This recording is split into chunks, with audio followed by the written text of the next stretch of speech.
ঠিক আছে, আমি রেকর্ডিং স্টার্ট করছি। আহ, এই চ্যাপ্টারটা হচ্ছে ফাইল সিস্টেমস। এটা হচ্ছে চ্যাপ্টার 4 আমাদের বইয়ের। তো ব্যাপারটা হচ্ছে এরকম যে লং টার্ম ইনফরমেশন সেভ করার জন্য বেশ কিছু গোল আমাদেরকে স্যাটিসফাই করতে হয়, কিছু রিকোয়ারমেন্ট আমাদেরকে মিট করতে হয়। একটা হচ্ছে যে অনেক বড় বড় ইনফরমেশন স্টোর করতে হবে আর কি। ধরো র্যামের মাঝে জায়গা থাকে 2 জিবি 4 জিবি, তোমার একটা ফাইল হচ্ছে ধরো 30 40 জিবির মতন। তো অনেক বড় ইনফরমেশন তোমাকে নিয়ে ডিল করতে হতে পারে, সেটা মেইন মেমোরিতে হয়তো জায়গা হবে না। আর একটা গোল হচ্ছে যে টার্মিনেশন সার্ভাইভ করা। ধরো একটা প্রসেস একটা জিনিস, কোনো একটা ইনফরমেশন ক্রিয়েট করছে, সেটা প্রসেসটা বন্ধ হয়ে যাওয়ার পরেও থাকবে আর কি। ঠিক আছে, তো এটাকে বলি হচ্ছে আমরা surviving termination of the process that has created the file. আর আরেকটা হচ্ছে কনকারেন্ট অ্যাক্সেস, মাল্টিপল প্রসেস যেন একটা ফাইলকে অ্যাক্সেস করতে পারে, সেটা আমরা এনশিওর করতে চাই। তো যেই হার্ড ডিস্ক আমাদের কাছে আছে সেটা মানে on on a higher level এই দুইটা অপারেশন জাস্ট সে সাপোর্ট করে, কে তম ব্লক রিড করা এবং রাইট করা। তো শুধুমাত্র এতটুকু দিয়ে আমাদের যে তিনটা বড় বড় গোল আছে সেটা স্যাটিসফাই করাটা মুশকিল, বেশ জটিল একটা জিনিস। ঠিক আছে, তো এরকম আর কি। আগে যেরকম একটা সিপিইউ ছিল, অনেকগুলো প্রসেস ইউজ করতে চাইতো এবং অনেক কমপ্লিকেটেড একটা প্রবলেম ছিল, সেটা অ্যাবস্ট্রাকশন দিয়ে অপারেটিং সিস্টেম প্রসেসের একটা কনসেপ্ট নিয়ে আসছে, মাল্টিপল প্রসেস তখন সেখানে চালাইতে পারে। তো এখানেও একই রকম, যে এখানে আমাদের সামনে তিনটা বড় বড় গোল আছে, যেটা হার্ড ডিস্কের জাস্ট রিড এবং রাইট দিয়ে করাটা মুশকিল। এই কারণে অপারেটিং সিস্টেম ফাইল নামে একটা অ্যাবস্ট্রাকশন নিয়ে আসে। ফাইল হচ্ছে এক ধরনের লজিক্যাল ইউনিট অফ ইনফরমেশন। এটা পারসিস্টেন্ট হয়, প্রসেস বন্ধ হয়ে যাওয়ার পরেও এটা থাকে। এই কারণে এটা নন ভোলাটাইল মেমোরিতে সেভ করা লাগে আর কি। ঠিক আছে, তো অপারেটিং সিস্টেমের একটা পার্ট, সেটা কিভাবে ফাইল ক্রিয়েট করা হয়, কিভাবে নামকরণ করা হয়, ফাইলগুলো কিভাবে অর্গানাইজড থাকে, কিভাবে ফাইল রিড রাইট করতে হয়, এই জিনিসপত্রগুলো অপারেটিং সিস্টেমের একটা পার্ট ইমপ্লিমেন্ট করে, যেটাকে আমরা বলি হচ্ছে ফাইল সিস্টেম। ঠিক আছে, তো ফাইল সিস্টেমে বেশ কিছু ইস্যু আছে। প্রথম ইস্যুটা হচ্ছে ফাইলের নামকরণ। ঠিক আছে, তো ফাইলের নাম এর কনসেপ্টটা কি, যে প্রত্যেকটা ফাইলের একটা নাম থাকে, নেম থাকে। তো যখন ফাইলটা ক্রিয়েট করা হয় তখন এই ফাইলের নামটা দেওয়া লাগে। ঠিক আছে, এইগুলো আমরা মোরলেস বুঝি কম্পিউটার ইউজার হিসেবে এবং কম্পিউটার ইঞ্জিনিয়ার হিসেবে। ফাইলটা অ্যাক্সেস করার সময় এই নাম দিয়ে তাকে অ্যাক্সেস করতে হয়। তো ফাইলের নেমিং এর এই কনভেনশনটা ভ্যারি করতে পারে আর কি। এক এক অপারেটিং সিস্টেম এক এক রকম হতে পারে। ঠিক আছে, যেমন উইন্ডোজ হচ্ছে কেস সেনসিটিভ। তুমি ধরো এবিসি বড় হাতের লিখলা, ছোট হাতের লিখলা, দুইটা ডিফারেন্ট নামের দুইটা ফাইল। সরি, উইন্ডোজ না, এটা হচ্ছে ইউনিক্স। ঠিক আছে, ইউনিক্স হচ্ছে কেস সেনসিটিভ। ইউনিক্স ইউনিক্স হচ্ছে কেস সেনসিটিভ। তো এ এ এবং এ এ এই দুইটা ডিফারেন্ট দুইটা ফাইল হতে পারে। ঠিক আছে, এই দুইটা হচ্ছে ডিফারেন্ট। এটা হচ্ছে ইউনিক্স এর, কিন্তু উইন্ডোজ এর ক্ষেত্রে এই দুইটা আসলে একই জিনিস। ঠিক আছে, উইন্ডোজ এর কাছে উইন্ডোজ কে সেনসিটিভ না। ঠিক আছে, এবং কিছু কিছু অপারেটিং সিস্টেমে এক্সটেনশন থাকতে পারে আর কি। এক্সটেনশন থাকতেও পারে, নাও থাকতে পারে। যেমন আমরা জানি যে উইন্ডোজ এর মধ্যে আসলে এক্সটেনশন থাকে, সে এক্সটেনশন ড্রিভেন। আহ, প্রত্যেকটা এক্সটেনশনের সাথে একটা মিনিং অ্যাসাইন করা থাকে উইন্ডোজ অপারেটিং সিস্টেমের ভিতরে। লিনাক্সটা আসলে ওরকম না। ও এক্সটেনশন আছে কি নাই তাতে তার কাছে কিছু আসে যায় না। ইউনিক্স বেসড অপারেটিং সিস্টেম গুলো হচ্ছে এক্সটেনশন নিয়ে বদার করে না। সেকেন্ড যে ইস্যুটা ফাইল সিস্টেমের, সেটা হচ্ছে ফাইলের স্ট্রাকচার। ফাইলগুলো আসলে মেমোরিতে কিভাবে থাকে আর কি। ঠিক আছে, তো এখানে তিনটা পসিবল ফাইলের স্ট্রাকচার দেখানো হয়েছে। প্রথম আহ, প্রথম টাতে পরে আসি। সেকেন্ডটা হচ্ছে যে এরকম যে বেশ কিছু রেকর্ড থাকবে আর কি তোমার সামনে। তো মনে করো যে আমরা সি সি প্লাস প্লাস এর পড়ছি, তাই না? সি সি প্লাস প্লাস এর মধ্যে আমরা পড়ছি হচ্ছে তোমার ইউনিয়ন, স্ট্রাকচার। তো ধরো যে একটা স্ট্রাকচারের একটা অবজেক্ট, সেই অবজেক্টের একটা অ্যারে, ঠিক আছে? তো অপারেটিং সিস্টেম ঠিক আছে, খেয়াল করে দেখো, সি সি প্লাস প্লাস কিন্তু একটা ল্যাঙ্গুয়েজ। সেই ল্যাঙ্গুয়েজের একটা ফিচার হচ্ছে স্ট্রাকচার। স্ট্রাকচারের একটা অবজেক্ট, সেই অবজেক্টকে ধরা যাক অপারেটিং সিস্টেম নিজেই চিনে, ঠিক আছে? তো তখন অপারেটিং সিস্টেমকে তুমি যদি বলো যে এই স্ট্রাকচারের একটা অবজেক্ট তুমি সেভ করে রাখো, ওএস তখন সেটা রাখবে। তুমি ওএস কে বললে তখন সেই অবজেক্ট সে রিটার্ন করবে, ঠিক আছে? তো এই যে রেকর্ড গুলা, সেই রেকর্ড গুলো হচ্ছে এরকম বড় বড় চাঙ্ক অফ ডেটা। সেই chunk of data operating system recognise করতে পারে, ঠিক আছে? এটা হচ্ছে এক ধরনের হতে পারে, ফাইলের স্ট্রাকচার হতে পারে। এটার অসুবিধা হচ্ছে যে তখন ইউজারের যে প্রোগ্রাম, সেই প্রোগ্রামকে এই রেকর্ড অ্যাওয়্যার হতে হবে আর কি। তুমি এই রেকর্ড ছাড়া কাজ করতে পারবা না, ঠিক আছে? ওএস যে রেকর্ড রেকগনাইজ করে, সেই রেকর্ড ছাড়া তুমি কাজ করতে পারবা না। আবার অপারেটিং সিস্টেমকেও জানতে হবে আর কি যে এরকম রেকর্ড, বাট এই রেকর্ড নিয়ে যারা কাজ করে তাদের জন্য সুবিধা, তাই না? এই আর কি। থার্ড আর একটা হচ্ছে ট্রি স্ট্রাকচার। এটা ট্রি স্ট্রাকচারটা হচ্ছে এরকম যে মাল্টিপল চাইল্ড থাকে, এরকম একটা স্ট্রাকচার। তো ট্রি স্ট্রাকচারটা হচ্ছে কমার্শিয়াল কিছু মেইন ফ্রেম কম্পিউটারে ইউজ করা হয়, বা আমাদের জন্য, আমাদের কনটেক্সটে এত ইম্পর্টেন্ট না। প্রথমটা আমাদের জন্য সবচেয়ে ইম্পর্টেন্ট, সেটা হচ্ছে অপারেটিং সিস্টেম বদার করে না যে ফাইলের মাঝে কি ডেটা আছে, সে জাস্ট বাইট আকারে রাখে, বাইটের স্ট্রিম। অনেকগুলা বাইট তোমার সামনে আছে, বাইট গুলো এক এক করে জাস্ট আমি সেভ করে রাখবো। অপারেটিং সিস্টেম জাস্ট এতটুকুই সে জানে, ঠিক আছে? তো তখন এটা হচ্ছে বাইটের স্ট্রিম, এবং এইটাই সবচাইতে বেশি ইউজ করা হয়। ইউনিক্স আর উইন্ডোজ যে অপারেটিং সিস্টেম আছে, ওরা আসলে এই ধরনের ফাইল স্ট্রাকচার ব্যবহার করে। অপারেটিং সিস্টেম জাস্ট জানে যে আমার সামনে বেশ কিছু বাইট আছে, বাইট গুলা জাস্ট অ্যারে হিসেবে আছে, বাইট গুলা ডিস্কের ভেতরে কোনো না কোনো একটা জায়গায় জাস্ট আমরা রেখে দিব, তাহলেই আসলে কাজ শেষ, ঠিক আছে?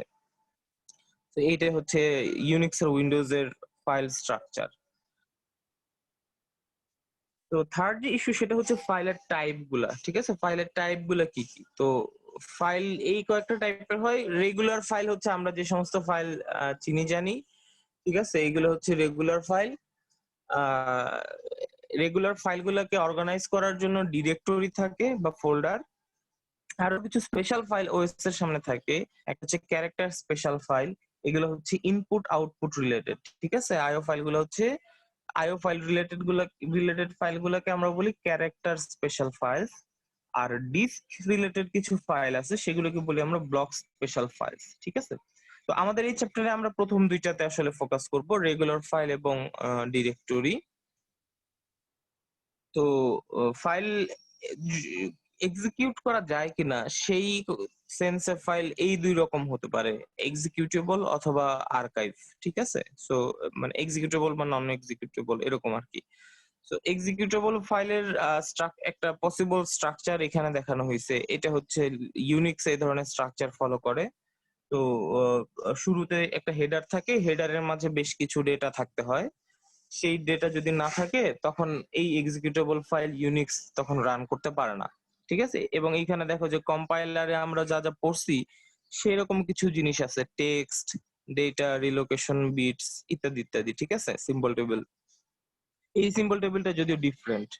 এটা মানে আমরা কম্পাইলারে যে সিম্বল টেবিল পড়ছি, ওটা কম্পাইলেশন টাইমের সিম্বল টেবিল। এটা আসলে অন্য আরেকটা জিনিস আর কি। এই সিম্বল টেবিলটা ডিফারেন্ট, এটা ডিবাগিং এর জন্য ব্যবহার করা হয়। আর ডান দিকে সিমিলার ডিফারেন্ট আরেক ধরনের দেখানো হয়েছে, সেটা হচ্ছে যে আর্কাইভ ফাইল। আর্কাইভ ফাইলে একটা হেডার থাকে, হেডারের কন্টেন্ট গুলা দেখো ডিফারেন্ট, ঠিক আছে? তো এই আর কি। তো অ্যাক্সেস এর উপর বেস করে ফাইল দুই রকম হইতে পারে, একটা হচ্ছে সিকোয়েন্সিয়াল অ্যাক্সেস আর একটা হচ্ছে র্যান্ডম অ্যাক্সেস, ঠিক আছে? তো মানে এখন তো আসলে আমরা ম্যাগনেটিক ডিস্ক অথবা সলিড স্টেট ড্রাইভ দিয়ে বানানো ডিস্ক আসলে ইউজ করি। তো এখন আর কি তুমি যে কোনো জায়গা থেকে ফাইলে অ্যাক্সেস করতে পারবে আর কি, ঠিক আছে? সো এইগুলোকে বলা হয় হচ্ছে র্যান্ডম অ্যাক্সেস। তো এখন আমরা যা যা দেখি সবই আসলে হচ্ছে র্যান্ডম অ্যাক্সেস, ঠিক আছে, কিন্তু আগে যখন সেভ করা হইতো তখন আসলে টেপের মাঝে সেভ করা হইতো। টেপ মানে হচ্ছে যে আমরা টেপ রেকর্ডারের যে টেপ দেখছি না ওইরকম। তো টেপ রেকর্ডারের যে টেপ আছে সেই টেপ দিয়ে কিন্তু র্যান্ডম অ্যাক্সেস আসলে করা যায় না, বুঝছো? তুমি সিকোয়েন্সিয়ালি একটা একটা করে বাইট আসলে দেখতে পারবা, কিন্তু র্যান্ডমলি আসলে দেখতে পারবা না। কি ধরনের টেকনোলজির উপর কি ধরনের টেকনোলজিতে আসলে ডেটা মেমোরি রাখা হচ্ছে তার উপর বেস করে ফাইল দুই রকম। একটা হচ্ছে সিকোয়েন্সিয়াল অ্যাক্সেস আর একটা হচ্ছে র্যান্ডম অ্যাক্সেস ফাইল। তো এগুলো হচ্ছে বেশ কিছু সিস্টেম কল যেগুলো হচ্ছে ফাইল ক্রিয়েট করার জন্য, আমরা ফাইল নিয়ে যা যা করি সেগুলোর জন্য ইয়ে করতে হয়, অপারেটিং সিস্টেমকে ইমপ্লিমেন্ট করতে হয়। ঠিক আছে, create, delete, open, close, read, write, append, get, set, attribute আর রিনেম। ৮ নাম্বারটা হচ্ছে সিক। এটা হচ্ছে যে তোমার র্যান্ডম অ্যাক্সেস এর সাথে রিলেটেড আর কি। সিক যেই সিস্টেম কলটা, এটা হচ্ছে র্যান্ডম অ্যাক্সেস এর সঙ্গে রিলেটেড। আমি একটু লিখি, এটা হচ্ছে related to random access, sick.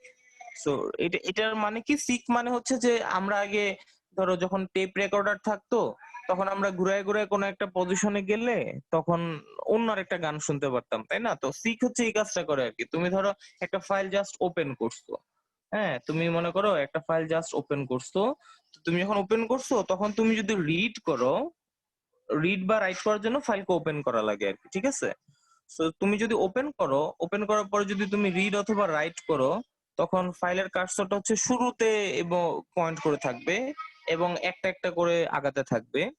ঠিক আছে, সো তুমি যদি সিক করো, সিক করলে তখন তুমি যেখানে যেতে চাও সেই জায়গাটাতে আসলে ফাইলের পয়েন্টারটা চলে যাবে আর কি। ঠিক আছে, তো এগুলো হচ্ছে কিছু বেসিক সিস্টেম কল যেটা ফাইলের জন্য আসলে ইমপ্লিমেন্ট করতে হয়। তো ফাইলের পরে বিভিন্ন যে ফাইলগুলো আছে আমাদের সিস্টেমে সেগুলোকে অর্গানাইজ করার জন্য যে ফিচার ওএস কে ইমপ্লিমেন্ট করতে হয় সেটাকে আমরা বলি হচ্ছে ডিরেক্টরিজ অথবা ফোল্ডার্স। তো এখানে এক ধরনের ডিরেক্টরি স্ট্রাকচার দেখানো হয়েছে আর কি, পসিবল এক ধরনের ডিরেক্টরি স্ট্রাকচার। তো এটা হচ্ছে একটা রুট ডিরেক্টরি থাকবে, তার আন্ডারে ফাইলগুলা অর্গানাইজ থাকবে, যত ফাইল সবই রুট ডিরেক্টরির আন্ডারে। ঠিক আছে, তো এটাকে আমরা বলি হচ্ছে সিঙ্গেল লেভেল ডিরেক্টরি স্ট্রাকচার। ঠিক আছে, সিঙ্গেল লেভেল ডিরেক্টরি স্ট্রাকচার, এটা হচ্ছে সিঙ্গেল লেভেল ডিরেক্টরি স্ট্রাকচার। ঠিক আছে, কিছু কিছু এমবেডেড সিস্টেম এখনো আসলে এটা ফলো করে আর কি। So, যেমন মানে হয়তো ক্যামেরার ভিতরে একটা ফোল্ডার, তার ভিতরে সব ছবি এরকম থাকতে পারে আর কি। ঠিক আছে, ওল্ড কিছু ক্যামেরা এখনো এটা ইউজ করে। আর এটা হচ্ছে হায়ারার্কিক্যাল ডিরেক্টরি স্ট্রাকচার। ঠিক আছে, হায়ারার্কিক্যাল ডিরেক্টরি স্ট্রাকচার।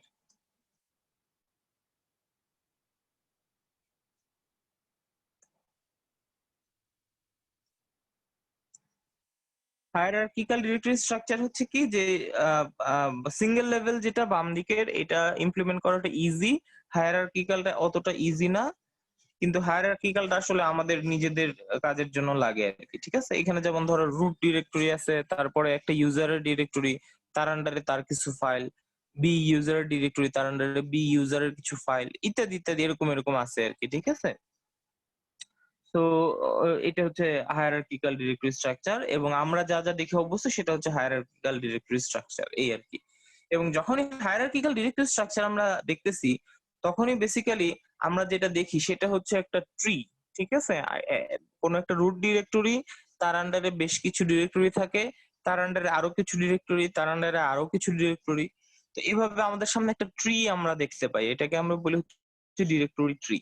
এবং তুমি যদি কোনো একটা সার্টেন জায়গায় যেতে চাও তখন আসলে তোমাকে একদম পুরো পাথটা আর কি লিখতে হবে আর কি। ঠিক আছে, সো পুরো পাথটা কিভাবে লিখি, যে যেমন ধরো যে জিমের কোন একটা ফোল্ডার যদি আমরা যেতে চাই এই জিমের, তখন আমরা যেটা করব সেটা হচ্ছে রুটের আন্ডারে ইউজার, ইউজারের ভেতরে জিম, সেইখানে গেলে তখন আমরা এই ডিরেক্টরিতে আসি আর কি। ঠিক আছে, এই যে এই পার্টিকুলার ডিরেক্টরিতে যদি আমরা আসতে চাই তখন স্ল্যাশ, স্ল্যাশ মানে হচ্ছে রুট, রুট থেকে স্টার্ট হয়েছে, তারপরে ইউজার, তারপরে হচ্ছে জিম, এরকম আর কি। ঠিক আছে, সো এইভাবে আর কি কমপ্লিট পাথটা আমাদেরকে লিখে তখন আমরা যেতে পারি ওখানে। এটাকে বলি হচ্ছে আমরা অ্যাবসলিউট পাথ। পাথ ২ রকম আছে, আমরা এগুলা সেশনালে দেখছিলাম। একটা হচ্ছে অ্যাবসলিউট পাথ। অ্যাবসলিউট পাথ হচ্ছে যে এই স্ল্যাশ দিয়ে শুরু হবে, ঠিক আছে? Slash slash user slash gym এরকম স্ল্যাশ ডি ইত্যাদি ইত্যাদি। আর আরেকটা হচ্ছে রিলেটিভ। রিলেটিভটা কি? রিলেটিভটা হচ্ছে আমরা যেখানে আছি সেটার আর রেসপেক্টে কোথায় আছি সেইখানে দিতে হয়, তাই না? Dot dot slash user slash lib এই ধরনের আর কি, ঠিক আছে? সো পাথ ২ রকম দিতে হয় এবং মানে যদি আমাদের অ্যাক্সেস থাকে বা পারমিশন থাকে তাহলে আমরা এই ট্রি এর যেকোনো পয়েন্ট থেকে যেকোনো পয়েন্ট আসলে আমরা যেতে পারি আরকি, ঠিক আছে? তুমি এই যে এএসটি, এই এএসটি থেকে তুমি যদি জিমে যেতে চাও তখন তুমি প্যারেন্টের কাছে যাবা, প্যারেন্টের ওই জিম চাইল্ডের কাছে যাবা, এইভাবে আসলে তুমি ট্রাভার্স করতে পারবা আরকি, ঠিক আছে? সো এই হচ্ছে পুরোপুরি একটা ট্রি। সেই ট্রিতে রিলেটিভ অথবা অ্যাবসলিউট পাথ দিয়ে আমরা হচ্ছে পুরো ট্রি এর কোনো না কোনো একটা জায়গাতে আসলে যেতে পারবো আরকি, ঠিক আছে? সো এই ডিরেক্টরি ইমপ্লিমেন্ট করার জন্য এই কয়েকটা সিস্টেম কল আমাদের ইমপ্লিমেন্ট করা লাগে। ক্রিয়েট, ডিলিট, এইগুলোতে হচ্ছে আমরা ক্রিয়েশন গুলো আমরা মুছে দিলাম। ওপেন আর ক্লোজ ডিরেক্টরি। তো ডিরেক্টরি আসলে এসেনশিয়ালি এক ধরনের ফাইল, কিন্তু এইখানে আসলে ওপেন আর ক্লোজ সেপারেট রাখা হয়েছে যেন যে প্রোগ্রামার তাকে যেন জানতে না হয় যে আহ, মানে সে যেন দুইটার মাঝে কোন রকম গুলায় না ফেলে। এই কারণে ওপেন ডিরেক্টরি আর ওপেন ফাইলের ওপেনিং আর ডিরেক্টরি ওপেনিং দুইটাকে আলাদা করে রাখা হয়েছে আরকি, ঠিক আছে? সো একই রকম রিড ডিরেক্টরি, ডিরেক্টরি রিনেম করতে পারি আমরা। আর লাস্টে হচ্ছে লিঙ্ক আর আনলিঙ্ক আছে আরকি, ঠিক আছে? লিঙ্ক আর আনলিঙ্ক দিয়ে আমরা স্পেশাল ধরনের ডিরেক্টরি রাখতে পারি যেটা হচ্ছে তোমার শর্টকাট আরকি, ঠিক আছে? লিঙ্ক আর আনলিঙ্ক হচ্ছে বেসিক্যালি শর্টকাট। আমরা এলএন নামের একটা পড়ছিলাম, কমান্ড পড়ছিলাম। এলএন দিয়ে হচ্ছে লিঙ্ক করে দেওয়া হয়। তো লিংক করে দিলে যেটা হয় যে একই ফাইল বিভিন্ন ফোল্ডারে যদি তুমি নিতে চাও তখন তুমি যেটা করবা যে ওই ফাইলের একটা লিংক এখানে রেখে দিবা আর কি, ঠিক আছে? সো এলএন কমান্ডটা দিয়ে এটা করা হয়। তো এই জিনিসগুলোর জন্য হচ্ছে লিংক আর আনলিংক দুইটা সিস্টেম কল আছে যেটা আমাদেরকে ইমপ্লিমেন্ট করতে হয়। এটা হচ্ছে জাস্ট ইয়ের জন্য আর কি, শর্টকাট ফিচারটা ইমপ্লিমেন্ট করার জন্য। তো এই আর কি, এই পর্যন্ত হচ্ছে বেসিক্যালি আমরা ফাইল সিস্টেমের ইন্ট্রোডাকশনটা দেখছি আর কি। তো ফাইল কি জিনিস আর ফাইল অর্গানাইজ করার জন্য ফোল্ডার কি জিনিস, এই কনসেপ্টটুকু জাস্ট আমরা ইন্ট্রোডিউস করলাম। তো নেক্সট হচ্ছে আমরা দেখবো যে এই জিনিসগুলো ইমপ্লিমেন্ট করা হয় কিভাবে, ঠিক আছে? সিস্টেম কলগুলা কিভাবে ইমপ্লিমেন্ট করা হয় সেটা হয়তো আমরা কিছুটা দেখবো। বাট আমাদের সামনে মূল কনসেপ্টটা হচ্ছে এইটা যে আমরা আমরা তো আসলে আহ, দেখো, মনে করে দেখো, প্রথমে এইটা দেখছি তাই না, যে আমাদের ৩টা বেসিক টার্গেট আছে। আর আমাদের যে ম্যাগনেটিক ডিস্ক আছে সেখানে রিড আর রাইট সাপোর্ট করে।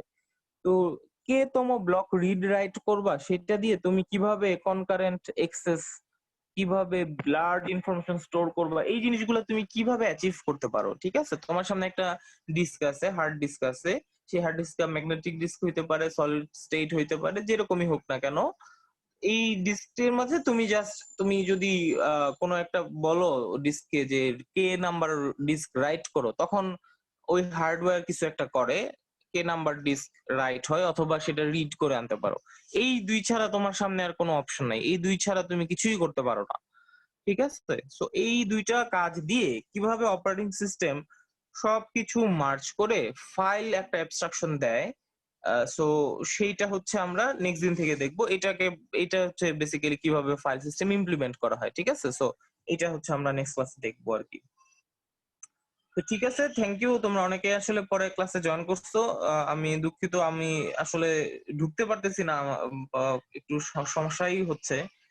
তো এটা আসলে অনলাইন ক্লাসে হবে। তো আমরা আম, মানে একটা না একটা পয়েন্ট আসলে হইতোই। তো প্রতি সপ্তাহে সপ্তাহে হচ্ছে আর কি। যাই হোক, তো আমি এটা আপলোড করে দিব। যাদের যাদের প্রবলেম থাকে তারা করতে পারবা। যে সময় ওই অফিস আওয়ার আছে তখন তোমরা আমাকে জিজ্ঞেস করো। অফিস আওয়ারের একটা প্রোটোকল আমরা ঠিক করতে পারি, সেটা হচ্ছে যে যদি কেউ আসো তাহলে আমাকে ছোট করে একটা ইমেল করো বা ছোট একটা ফোন দিও। তাহলে আমি এই Zoom এর ক্লাসরুমটা ওপেন করবো আরকি। এটা এমনিতে ওপেন করা থাকে না। যদি কেউ কারো প্রশ্ন থাকে তখন তোমরা আমাকে একটা ইমেল করে দিও তাহলেই হবে। হ্যাঁ, 55 বলো।